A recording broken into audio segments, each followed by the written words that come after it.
আসসালামু আলাইকুম। কেমন আছেন সবাই? নিশ্চয়ই খুব ভালো। তো আজকে আমাদের অনেক রোদ উঠেছে। যেসব ছিল মরিচ, গম, ডাল, তারপর গম অনেক কিছুই ছিল আর কি। সেগুলো সব রোদে শুকাতে দিলাম। রোদে কেন শুকাতে দিলাম? রোদে না দিলে এগুলো কেমন জানি ফ্যাকাশে ফ্যাকাশে হয়ে গেছে। আর ডালগুলোতে পোকা পোকা ধরে গেছে।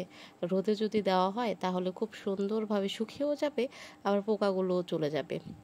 যেই ভাবা সেই কাজ। সবগুলো নিয়ে আমরা ছাদে উঠে গেলাম। ছাদে উঠে এই যে আমরা মরিচ শুকা দিচ্ছি। এখানে আমার শাশুড়ি গমগুলো ঝেড়ে নিচ্ছে। গম ঝেড়ে নিচ্ছে কারণ গমে অনেক পোকা হয়েছে, তো তাই কেমন কেমন দেখতে হয়ে গিয়েছে। সেই জন্য গমগুলো ঝেড়ে নিল। এদিকে একটা ছেলে আবার কি করতেছে, আমাদের মরিচগুলো শুকা দিচ্ছে। এদিকে কতগুলো ডাল ছিল, সেই ডালগুলো শুকা দিচ্ছে। আর ওই যে কালকে রাত্রে ঝড় হয়েছিল, সেই ঝড়ে আমাদের ছাদের এই পেঁপে গাছটা পড়ে গেছে। তো ছাদে যেহেতু পেঁপে গাছটা পড়েই গেছে, তাহলে এটা তো উঠাতে হবে, তাই না? এটাকে আমি আর উঠালাম না, একটু পরে উঠাবো। তার আগে আমার শাশুড়ি বললো যে ডালগুলো ভালো করে নেড়ে দিতে। তাই আমি ডালগুলো ভালো করে রোদে দিচ্ছি। ওই যে ছোট ছোট পোকা দেখা যাচ্ছে, এই পোকাগুলোই মানে ডালে হয়েছে কালো কালো পোকা। এই পোকা কোনো ক্ষতিকর না, তারপরও রোদে দিলে পোকাগুলো আর থাকবে না। আর মরিচগুলো খুব মচমচে হবে, তো ভাঙতে সুবিধা হবে। এগুলো কি মরিচ জানেন? এগুলোকে আমরা কারেন্ট ঝাল বলি।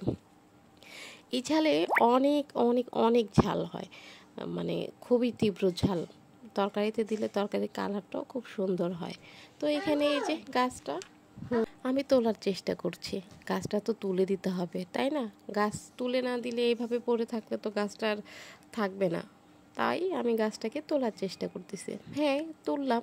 অর্ধেক দেখি জালের ভিতর চলে গিয়েছে। তো আমি ভাবলাম তো এটাকে আবার বের করব কিভাবে। অনেক চেষ্টা করলাম, বের করতে আর পারলাম না। যাই হোক, আমি আবার ডালের কাছে চলে আসলাম। ডালগুলো আবার হাত দিয়ে নাড়াচাড়া করে দিচ্ছি, যেন ভালোভাবে পুরাটা ছড়িয়ে দিতে পারি। তো দেখলাম যে আমার এভাবে ছড়ানো হচ্ছে না, তাই আমার শাশুড়ি এটাকে আবার পা দিয়ে ছড়িয়ে দিয়েছিল। ডালগুলো অনেক বেশি ছিল, কেননা এগুলো ফসলি ডাল, সারা বছরের ডালই আমরা নিয়ে আসি গ্রাম থেকে। সাথে এই যে গম আছে, মরিচ আছে, এগুলোতে বেশ অনেক দিন চলে যাবে। তো এইখানে আমাদের কিছু ফুলের পাপড়ি শুকা দিয়েছে। বলেন তো এগুলো কি ফুলের পাপড়ি? হুম, ঠিকই ধরেছেন, গোলাপ ফুলের পাপড়ি। এই পাপড়ি অবশ্য আমরা দেইনি, কে জানি দিয়ে গিয়েছে, কি করবে কে জানে। আমার মনে হয় এটাতে কি করা যায় আমি ঠিক জানি না। এই যে কতগুলো গম এখানেও ছিল। তারপর আর কি, আমি আবার যাচ্ছি ডালের কাছে। ওই যে আমার শাশুড়ি ডাল পা দিয়ে নেড়ে দিচ্ছে, কারণ আমার হাত দিয়ে নাড়াচাড়া হয়নি। হাত দিয়ে নেড়ে চেড়ে দিলে হচ্ছে কি, পুরোটা জুড়ে ডাল নাড়তে পারতেছি না। এখানে আধমনের উপরে ডাল আছে। তো এইখানে আমি মরিচগুলো খুব ভালোভাবে নেড়ে দিলাম, গমগুলো নেড়ে দিলাম। আমাদের গ্রাম থেকে প্রায় সময় এগুলো নিয়ে আসা হয়, নিয়ে এসে রোদে শুকিয়ে সারা বছর খেতে পারি। তো এখানে কতগুলো কলমি ফুলও ফুটেছে, খুব সুন্দর, তাই না কলমি ফুলগুলো?